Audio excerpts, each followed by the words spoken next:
Welcome to the weekly Q&A. The rules are very simple. All you have to do is ask your questions in the comment section below, and I may answer them next Monday. So the issue is that, I get so many questions that it's hard to go through them, so I'm actually thinking of maybe every month or so, probably monthly, doing a live Q&A, doing a YouTube live stream. That way everybody in the chat can, ask their questions and stuff, and really nobody can be left out. And so yeah, that's just an idea. Gonna run it by you guys, see what y'all think. But okay, let's kick this off with question number 1, which comes from Tyler Wong, who says, Q&A, in your honest opinion, what are your current views on Halo's community as it stands? From what I see, it used to be peaceful, with people playing Halo because it's Halo.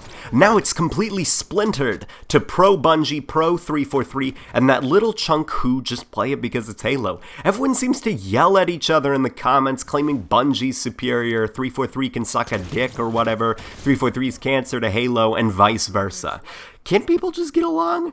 What do you think is killing the peace within the community? What can be done to create peace once more? I swear I'm getting some Optimus Prime vibe from simply reading my comments. Also, can we still have hope for playable elites based on DLCs? I see it as 343 listening to the community. We wanted a UNSC flying vehicle, we got the Wasp. We wanted Forge, we got the best one there is. Could there still be hope? If this gets answered, thank you for taking the time to read this. I really like your content and keep it up. So to answer your question, when it comes to the Halo community, I think a lot of different factors kind of play around here. I think there obviously is just bias towards Bungie, some people refusing to accept that other developers can make Halo games. I mean, and it's a bit hypocritical as well, I think, because a lot of the same people that decree Bungie to be superior and that no one else can make Halo games, they also think that Halo Wars is pretty good and that wasn't made by Bungie. So, but that being said, there are people with genuine grievances when it comes to the way that 343 designed their games, and I have those grievances. Now, I am not going to say that 343 is, infinitely inferior to Bungie, because I think 343 brings a lot of really good ideas to the table that Bungie never thought about. But that being said, Bungie also does a lot of things better than, or did a lot of things better than 343 when it comes to organizing their games, making sure that there's kind of consistency, because definitely the last few years have been very rough for Halo. I mean, we had the Master Chief Collection, which is still broken. Then we had Halo 5, which released unfinished, and continuously with each update, as it gets more content, the game becomes more unstable and unpolished, and it's kind of reaching MCC levels of broken in some areas. I mean, look at the file browser. It doesn't work right now. And then I also think that people have grievances with 343's, we're gonna make this our Halo. And it's yeah, but it's not. You're inheriting something that has already been established. It's like Disney with Star Wars.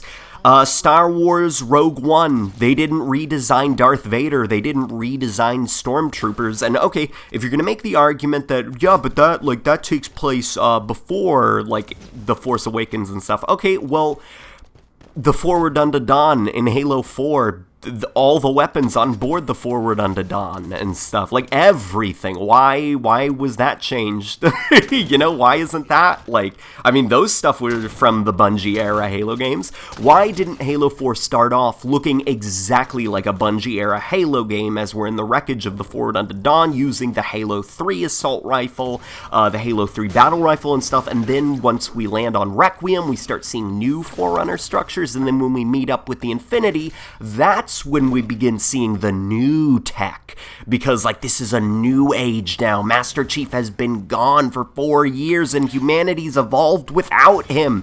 I think that it would have actually made the transition to the new art style a lot better, because it would have respected the original art style and stated that this is a new Halo for a new age now. The old stuff isn't gone, but, Master Chief is now moving on. And overall, I also think that some things that myself as well as other YouTubers do have hurt the Halo community in a lot of ways. I think that the way that I reacted to other Halo YouTubers about 3 months ago was incredibly immature of me, and from what I heard, I went kind of like, radio silent when it comes to social media, and a lot of people were telling me that, yeah, you sent the Halo community into a, tornado of chaos. Everything is insane. People are fighting and stuff. And I think that in a lot of ways, I also kind of draw a line in the sand, even though that's not my intention when it comes to some of my videos and stuff. For some people, when it comes to my video discussing the art style, people say, man, only you hate the new art style. We love it. It's like, guys. No, look, the title is to attract viewers. I'm sorry, but, I want people to kind of see my message and stuff. Even people who are going to see it and dislike immediately, maybe they'll stick around and hear what I have to say, and then they'll be like, oh, okay, I get what he's getting at and stuff. No, I'm not saying, my opinion is correct and stuff. No. That's not what I'm doing. The point of some of these videos that I'm making, now especially, is I'm trying to be very in the middle of things. I want to honestly discuss the pros of 343 and honestly discuss the pros of Bungie, as well as address the cons of both, because there are cons to both, and I want, the Halo community to begin thinking that way as well, to kind of get rid of this, bias towards Bungie or bias towards 343 and just start viewing the Halo series as a whole and stuff, and where it is now compared to where it was when everyone liked it, and what's good and what's maybe not so good, and I hope that makes sense. And then when it comes to playable elites and stuff like that, I mean, I don't think 343 intentionally didn't want playable elites. I really do think, based on some of the stuff that I was told, that it was genuinely a time constraint thing. They just didn't have, the resources and the time, because most of Halo 5's development was spent on simply, future-proofing the Halo engine, taking the engine that Halo 4 used, which Halo 4 used, the one that Reach used, and, so on, and just, taking it and going, alright, we don't know how to work with this engine because Bungie didn't leave us an instruction manual. We are going to strip it apart and build it back up so that we can make some improvements to the engine here and there, as well as learn how this damn thing works, so that some things that we went through during the development of Halo 4 don't repeat in future titles. Now, is that fair to us? Not really, because Halo 5 was a sacrifice to this, most of Halo 5's development was simply spent on making sure that future Halo games are built well, and sadly Halo 5 was kind of oh yeah, and here's Halo 5 or whatever, but hey, at least the engine works now. So playable elites, who knows, maybe in the future of Halo 5, maybe Halo 6, I don't know. It really depends on how organized they are behind the scenes and how well they are able to pace themselves and pump out content for Halo 6 or even Halo 5. And, man, I took a while answering that question, so I hope that answers your questions, man. We are going to move on to... Oh, boy, this is a long question. So what I'm going to do is I'm just going to give you guys a brief summary because I've already read through it. It is by Fishy Stabs You, and basically he asks, why did 343 hire Brian Reed, even though he's not really known for writing good stories, if you look at some of his comics history and other works from him, as well as why didn't they hire the Halo 4 writer to work on Halo 5? And, he talks about overall why, Halo 5's campaign isn't good and why the story is nonsensical. And then he also talks about kind of, the future of the Halo series and how it's kind of, shot itself in the foot because Halo 4 started something really interesting and then Halo 5, threw everything out the door and started this, stupid Cortana story. So... the thing about Brian Reed is, as a writer, I've actually said this in the past based on people that I've talked to and stuff. Halo 5's plot was not Brian Reed's fault. There was a very different idea for Halo 5 that they wanted to do a very different story that they originally had planned. It was going to have character development. Locke was going to be an interesting character. Same with the rest of Fireteam Osiris. Chief was going to go through, like, you know, some of the, like, Cortana's dead and stuff. Like, Cortana originally was not supposed to come back. I'm not sure if she was going to have, like, cameos or something, or subtle hints of coming back, but I know the original idea was not to have her as the antagonist for Halo 5. It was going to be Dr. Catherine Halsey, as well as, funny enough, the Didact returning.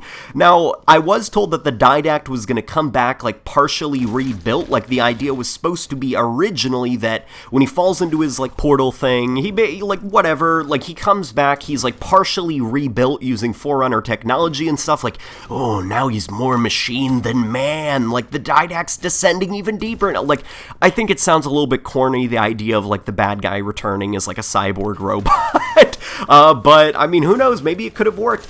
But overall, Halo 5's story, sadly, was reworked due to the reception of Halo 4's story, because people were like, man, it sucks, it's stupid, we don't understand. And to be fair, Halo 4's story, I do think, came out swinging really hard. It really treated you nicely if you read the books and knew the lore of Halo, and it kind of alienated people who didn't really understand the lore. Like, some people will be like, what the hell is going on? Why is Darth Vader in this game? And for a lot of people, they just didn't understand it, as well as Chief's kind of sudden change in personality. For people who read the books, Halo 4's Chief was the most accurate on-screen depiction of Chief's personality, like, ever in any of the Halo games. Same with Cortana, and, like, their kind of bond, the way Cortana almost has, like, a motherly affection to him, the way she takes care of him and stuff, and, like, the way he feels very insecure about how emotionless and how, like, truly mentally held back he is, because the vital years of his life, his puberty, were robbed from him because he was turned into a war machine. Like, inside, deep down inside, subconsciously, there's still a human in there, but it was, like, locked away, and Chief knows that, but he doesn't know how to discover it, and, like, Cortana's trying to help him, and da-da-da. But some people just didn't get it, because they, like, oh, it's Halo. Bungie Halo games are kind of like Star Wars movies in the way that they told their story. Like, they're very, very simple if you look at them on paper, but, like, there's all this expanded universe that helps flesh them out. Halo 5's story was essentially just dumbed down because they assumed, oh, well, like, Halo fans want something dumber, like, as a story. They don't want complex character development and, like, really good cinematography and the cutscenes and like, symbolism and imagery and all sorts of stuff. It's just like, nah, like, we'll dumb it down and stuff. Like, in fact, Locke's entire character was on the cutting room floor. Originally, he was going to be very cold, very, very cold, and cut off from everyone. Same with Fireteam Osiris. They all start off the game hating each other, making it very clear that they hate each other. But the thing is, they all agree that they hate Locke the most because he's like an Oni spook. He doesn't care about human life. And Halo 5, the course of the game, was going to serve as kind of like a bonding, and it was going to be like each planet that you visited, because the game was originally going to be kind of like ODST, where there are like hub worlds that you can visit and stuff, although on a much larger scale, and based on what planet you visited, that would serve as a character arc for each individual member of Osiris.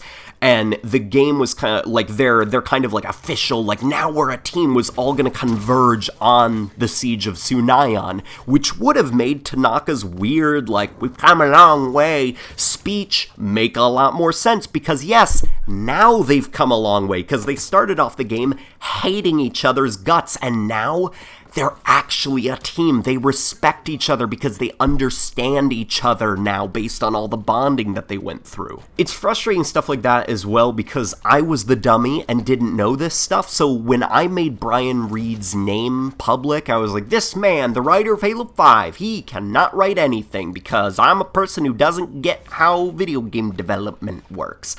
And sadly, I started a witch hunt on him that I wish would end because it was not his fault. Is he not, like, a great writer? Yeah, like, I don't think he's, like, the best choice for the Halo series in terms of writing and stuff, but it's actually interesting. Behind the scenes, I've noticed that he's actually been promoted to, like franchise, like, narrative director now instead of lead writer. which means he's going to be basically like, okay, this is where the story's going to go from here. Like, he basically is making the roadmap for where he wants to see Halo in 10 years.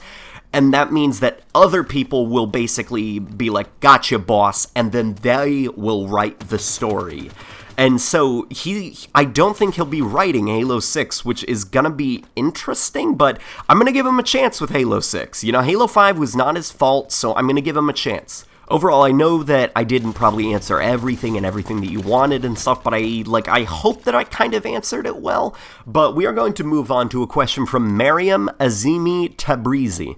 So she says, will Halo 343 start to sue Call of Duty for stealing ideas? And will 343 ever come to realize that they're being stupid and that they should add in split screen by possibly just getting a possible faster FPS, or even just lowering the graphics on the second screen just a tad, as well as possible frame rate for the whole lobby, because I'd give up FPS for multiplayer. So if you stuck around for the last couple questions, you know that Halo 5's development was very rushed, like the actual game, because a majority of it was spent rewriting, stripping out legacy code, rewriting the engine, like kind of like future-proofing it and stuff for like next-gen use and more like expanded, like just like upgrading across the board, because Bungie also locked down a lot of things when it comes to the Halo engine that made it very stubborn to work with, like very difficult. The engine did not like when you do certain things, and it really impacted Halo 4's development,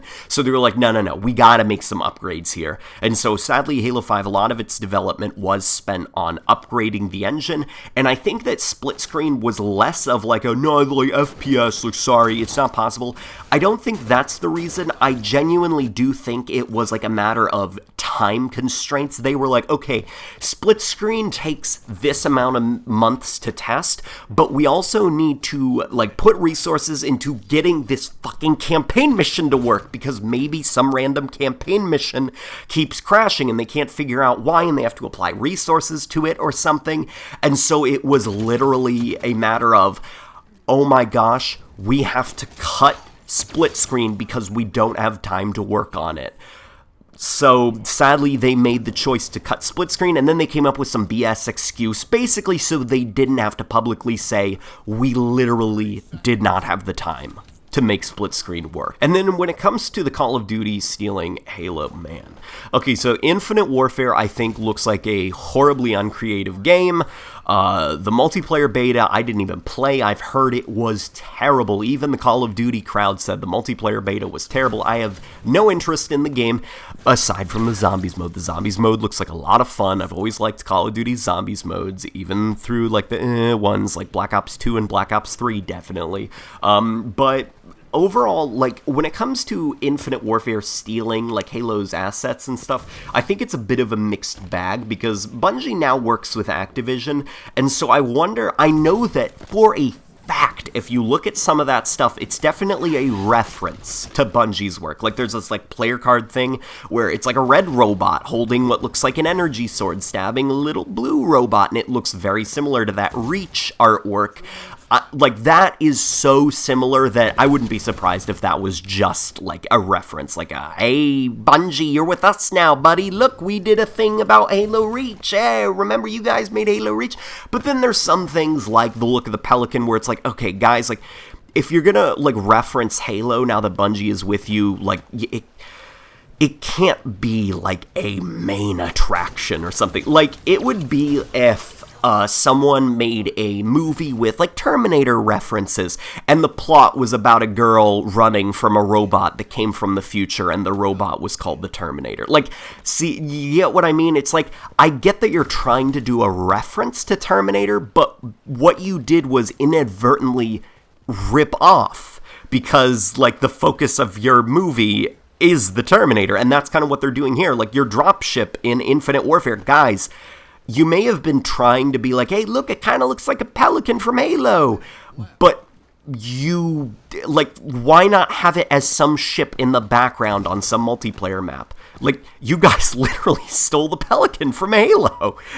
like, the intentions may have been noble, but, like, get that shit out of here. If it's a reference, hide it. Like, This is your game. Don't steal other people's stuff, like, and make it your own. And so those are just some of my thoughts. I do think some of it are people drawing conclusions, like the rocket launcher, although it is called the Spartan, so who knows. But it's overall, like, I don't know, Infinite Warfare looks stupid, so those are my thoughts on that. So now we are going to finish this up with a question from Nathan Murphy, who says, Halo Q&A, do you think Jewel could have survived the assassination attempt if it didn't look very fatal? I think he could have. Could 343 redo something in Halo 6 with this? If so, what are your thoughts on some of the ways that they could fix it?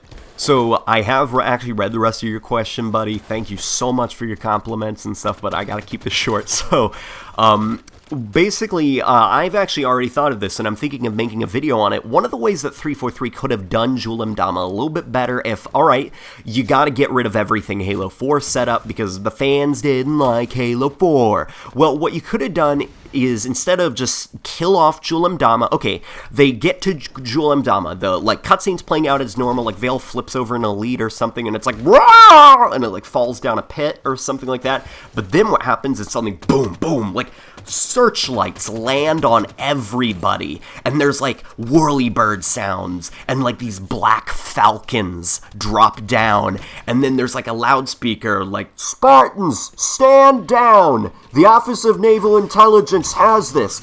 And Buck looks up, and he sees the Oni symbol on the side of one of the falcons, and he's like, oh, fuck, it's Oni. And then Oni comes down, and Jul 'Mdama is just like, what the fuck, where'd these things come from? And just suddenly he's swarmed with, like, ODSTs, and they, like, taser him, and, like, put a collar on him, and, like, basically haul him off into some, like, dropship that just landed down. And, like, some, like, snooty, like, asshole or whatever comes up to Locke, and he's like, ooh, Spartan Locke, don't worry, Office of Naval Intelligence has this guy. We want him for questioning. And then Locke's, you know, like, Jul 'Mdama was our mission. Like, you know, and then he's like, no, your mission was capturing Halsey, which you've done. Good job. Like, all right, boys, let's get him out of here. And then they take off, and, like, Buck's like, what was that about? They could have done something like that, and what that would have done is allow Jul 'Mdama to be basically in, like, story timeout. Like, they could keep him there until they need him for, like, a future comic or, like, book or novel or something. Like, you don't have to kill him. The character had potential. And I think that that would have helped a lot better, like, with the story if they just did something like that. But those are just my thoughts. And guys, thank you so much for asking all your questions and letting me answer them. And I hope that you all have a very, very spooky Halloween.